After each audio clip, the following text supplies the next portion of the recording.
حي على الفلاح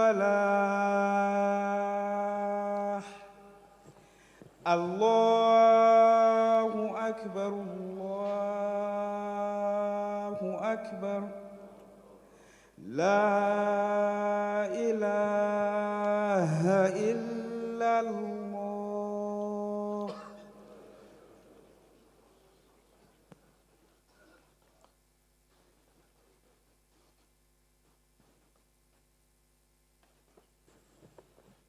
إن الحمد لله نحمده ونستعينه ونستغفره ونعوذ بالله من شرور أنفسنا ومن سيئات أعمالنا من يهده الله فلا مضل له ومن يضلل فلا هادي له وأشهد أن لا إله إلا الله وحده لا شريك له وأشهد أن محمدًا عبده ورسوله يا أيها الذين آمنوا اتقوا الله حق تقاته ولا تموتن إلا وأنتم مسلمون أوصيكم ونفسي بتقوى الله فإن الله تعالى مع المتقين وبعد.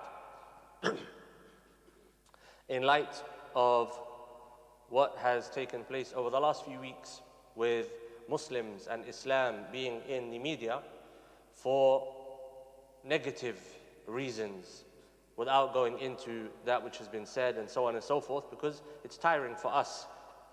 And of course, we as a community, we do not condone behavior which is not representative of Islam. And Islam, alhamdulillah, is clear. The halal is clear, the haram is clear, and everything has been made clear for those who would like to understand Islam.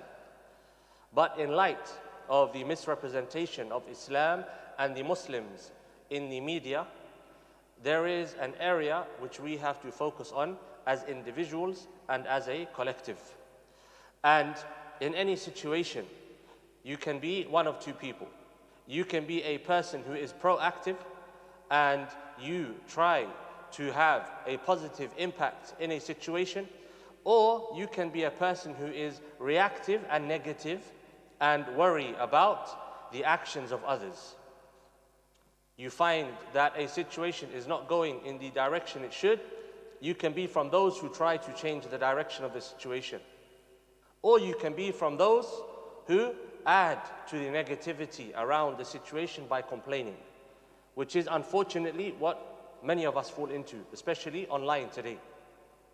The online world has exposed a part of us as humans which is very negative, complaining a lot and highlighting problems all the time without proactive solutions to the problems that we are highlighting.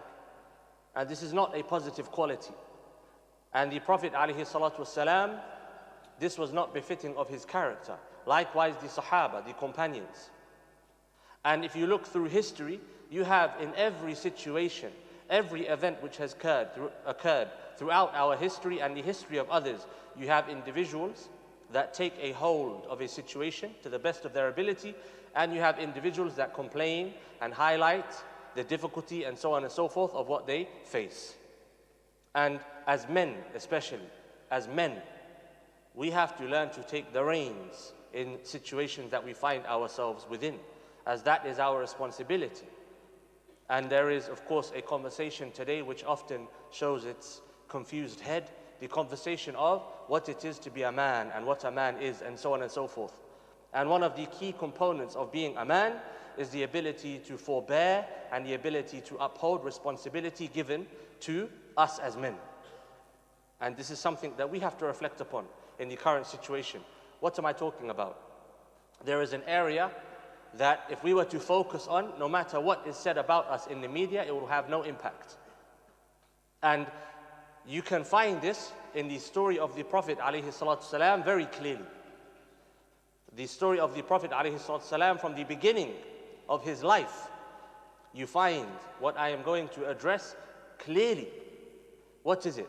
Something simple, something that we all know, something that has been mentioned over and over again from this minbar. And of course, it's a reminder to myself before others. Good character. That's it. Good character. And sometimes we overlook and we belittle the impact of good character. But as a reminder to myself, let's look at the life of the Prophet ﷺ, as has been highlighted. And I say this because I don't want it to come across as repetitive. But the life of the Prophet ﷺ is there for a reason. It is a blueprint of application. It is a map in how to establish a successful, believing society and community. And so we have to understand that map and we have to try to read it. Some of the ulama, they will continuously read through the seerah of the Prophet ﷺ. When they finish a book, they start again because there is so much to take from it. The late Sheikh Abu al-Hasan al-Nadawi, rahimahullah ta'ala, he said, I did not find a question except that the answer for it can be found within the seerah of the Prophet ﷺ. And so today, when there is a constant media attack on Islam and the Muslims from those who are being disingenuous and insincere, what is our response? Let's look to the Prophet ﷺ. When the Prophet ﷺ received the risala, when he received nubuwah, when he became a prophet, at that time, prior to speaking to his community with revelation, he was known as what? As-Sadiqul Ameen. He was known for his good character. And when the onslaught against him, his person, began, you still find people flocking to Islam. Why? Because of the character of the Prophet ﷺ. Khadija radiallahu ta'ala anha, it's very, very significant.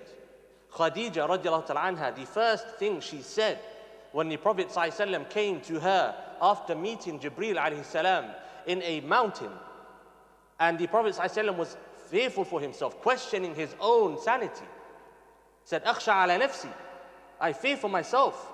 To his wife, what did Khadija say? She said, no way.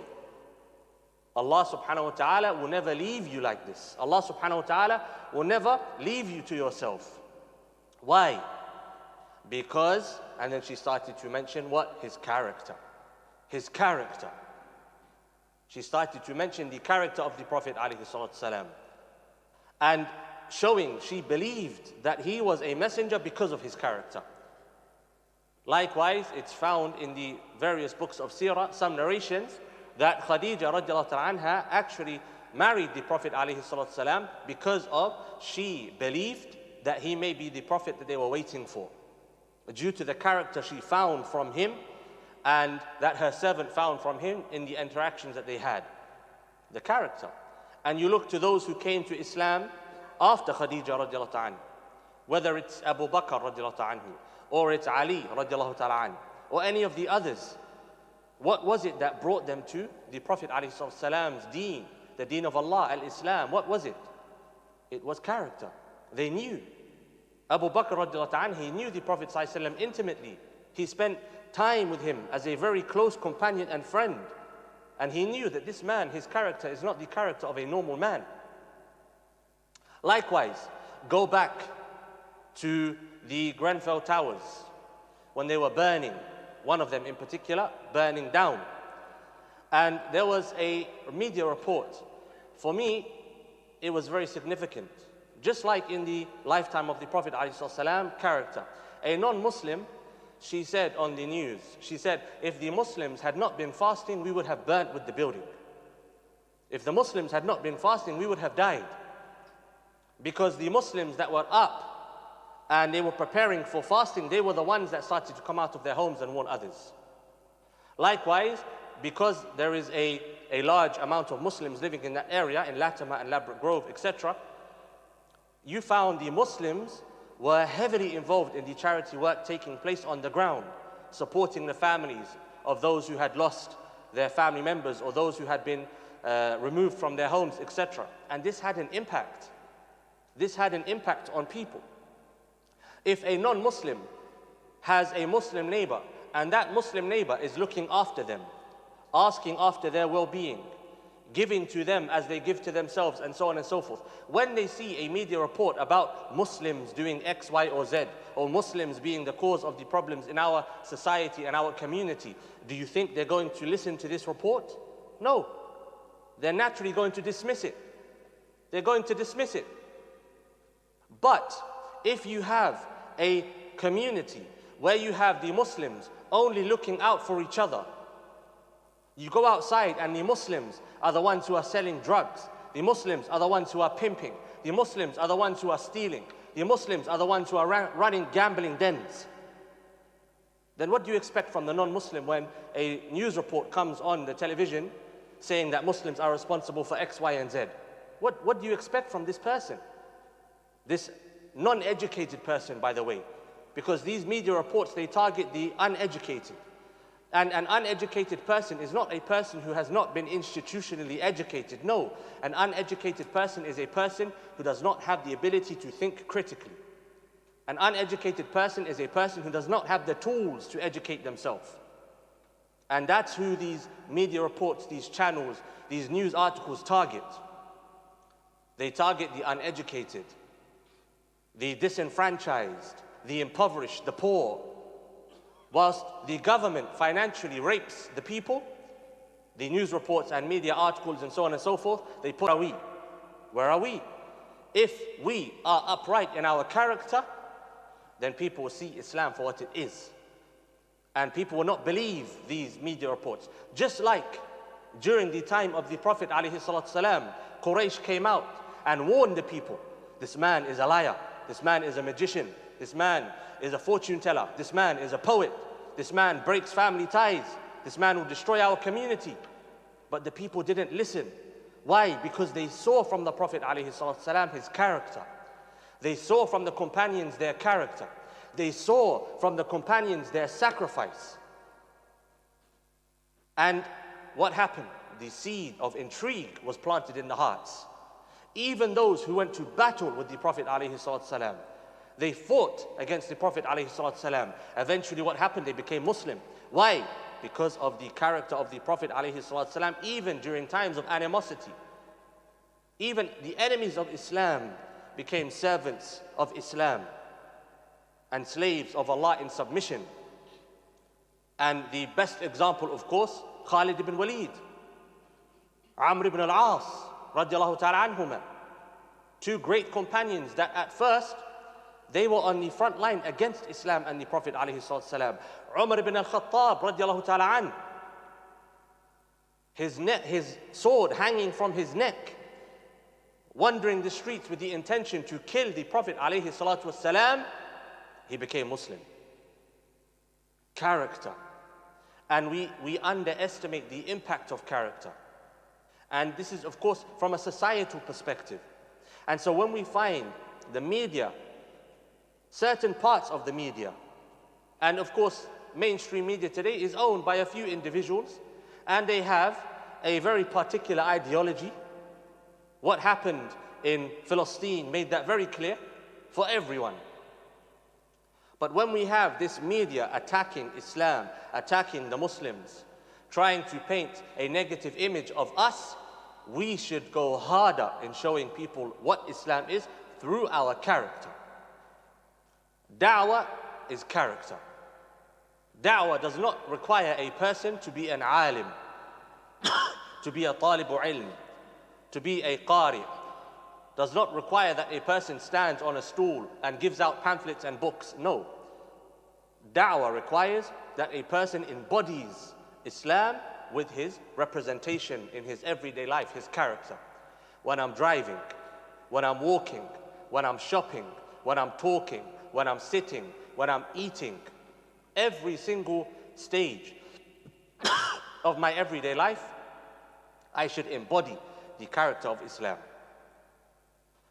أقول قولي هذا واستغفر الله لي ولكم ولسائر المسلمين فاستغفروه إنه هو الغفور الرحيم.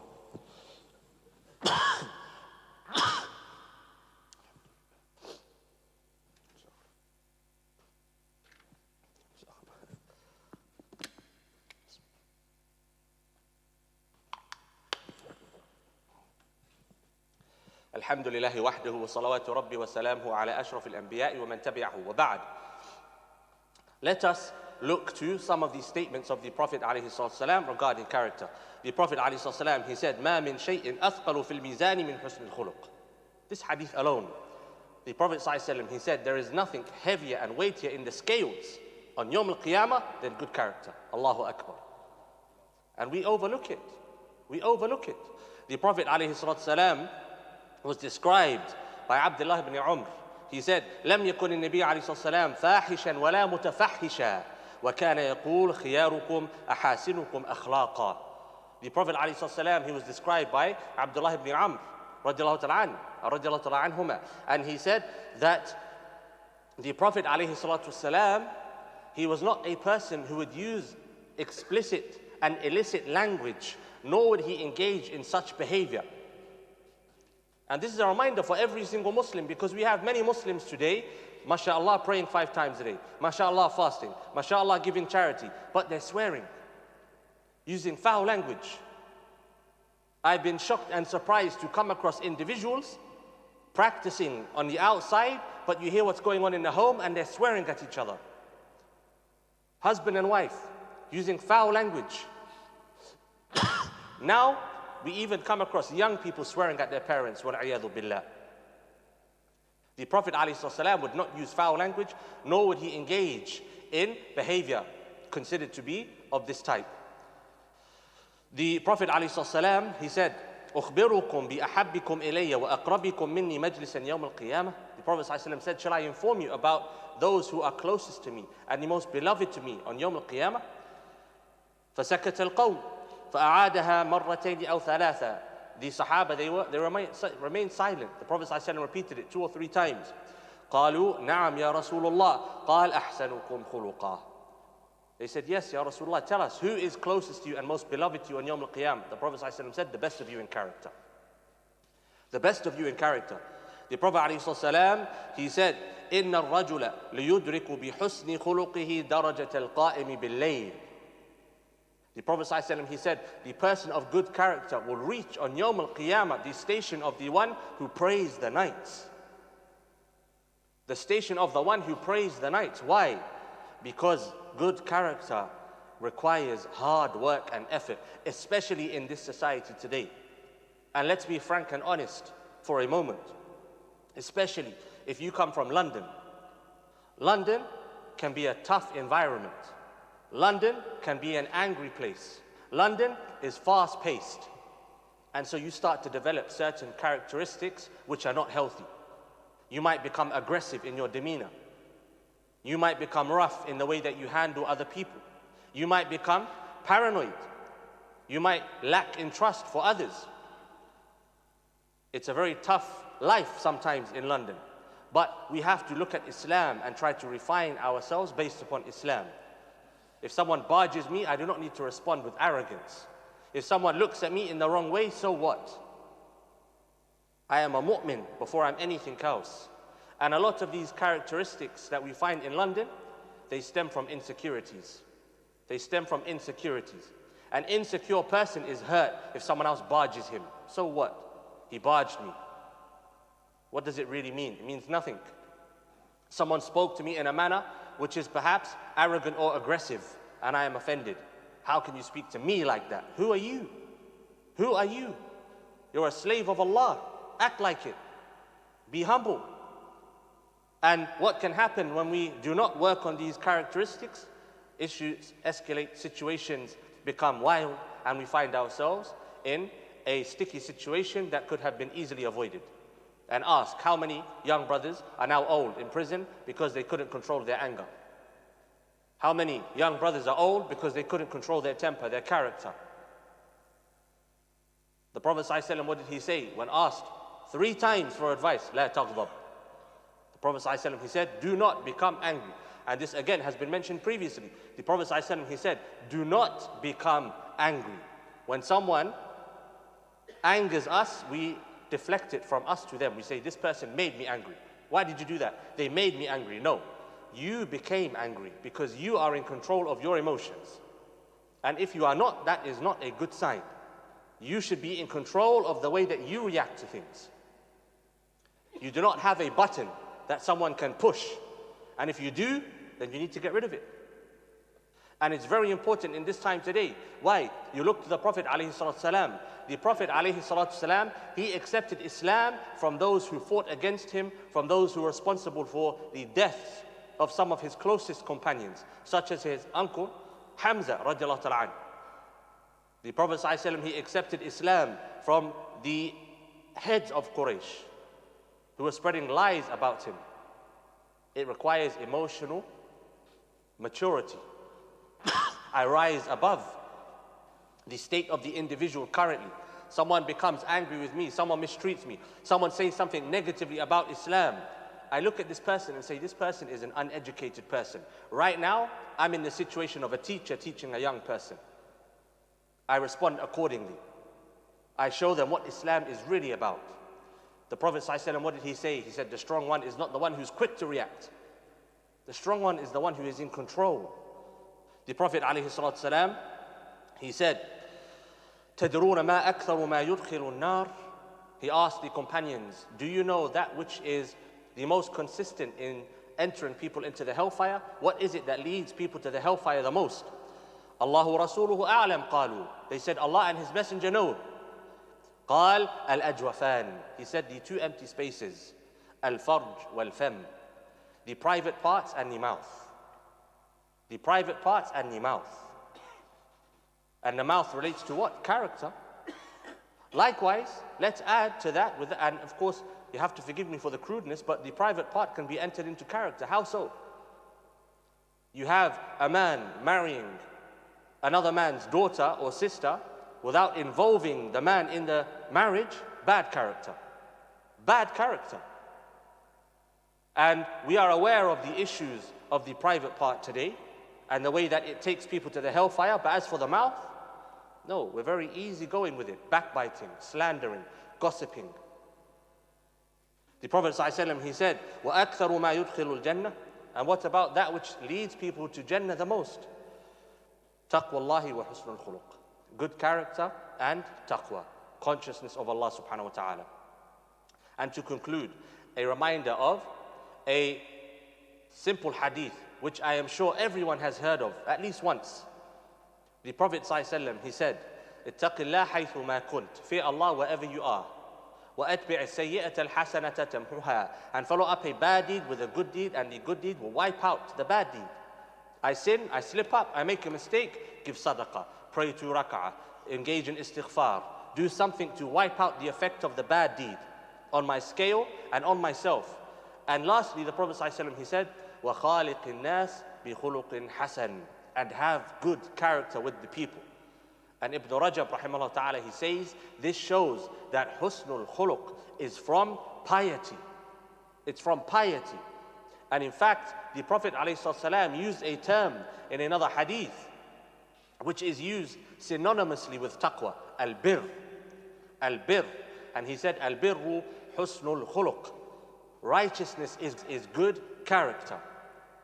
And so this Friday, let us reflect on character and our own character.